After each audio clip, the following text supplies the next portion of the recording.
জন্মাষ্টমীর দিন আপনারা বাড়িতেই বানিয়ে নিতে পারেন এই সুস্বাদু তালের ক্ষীর। এর জন্য খুব একটা বেশি উপকরণ প্রয়োজন নয়, মাত্র 2 থেকে 3টি উপকরণই প্রয়োজন। প্রথমে এখানে আমি নিয়েছি তালের ক্ষীর, যেটাকে কিন্তু আমি জল ছাড়াই ঘষে নিয়েছি। এর ফলে এটা কিন্তু দেখতে পাচ্ছেন যে কতটা গাঢ় রয়েছে। জল দেওয়ার ফলে এটা কিন্তু পাতলা হয়ে যাবে, সেক্ষেত্রে এই রান্নাটা করার জন্য একটু বেশি সময় লাগবে। যেহেতু এখানে ক্ষীরটা খুবই ঘন, সেই কারণে কিন্তু এই রান্নাটার জন্য খুব একটা বেশি সময়ের দরকার পড়বে না। কড়ার মধ্যে লো ফ্লেমে এটাকে 5 থেকে 6 মিনিট নাড়াচাড়া করে নিতে হবে। যখন দেখবেন যে এটা কিন্তু শুকিয়ে গেছে, তখন কিন্তু এর মধ্যে আমরা দিয়ে দেবো এর দ্বিতীয় উপকরণটি।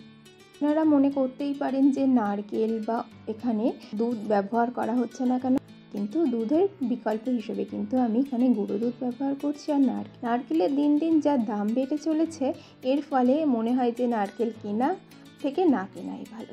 দেখতে পাচ্ছেন যে তালের ক্ষীরটা কিন্তু শুকোতে শুরু করে দিয়েছে। এরপর এর মধ্যে আমি দিয়ে দিলাম 1 প্যাকেট গুঁড়ো দুধ। এখানে আমি কিন্তু খুব কম পরিমাণে তালের ক্ষীর যেহেতু নিয়েছি, সেহেতু সেই পরিমাণ অনুযায়ী হাফ কাপ গুঁড়ো দুধ ব্যবহার করব। এরপর এটাকে ভালো করে নাড়াচাড়া করতে হবে। এখানে আমার খুন্তির সাহায্যে কিন্তু এটাকে মেশানো একটু কষ্টকর হয়ে যাচ্ছে, এই কারণে এখন আমি হাতা বা চামচের সাহায্যে কিন্তু এটাকে ভালো করে মিশিয়ে নিতে হবে, যার ফলে গুঁড়ো দুধের দানা দানা অংশগুলো পুরোপুরি মিশে যাবে তাল ক্ষীরের মধ্যে। তাহলেই তৈরি হয়ে যাবে আমাদের তাল সুন্দর রেসিপিটি। চিনি অপশনাল, আপনারা চাইলে চিনি ব্যবহার করতে পারেন, আবার নাও ব্যবহার করতে পারেন।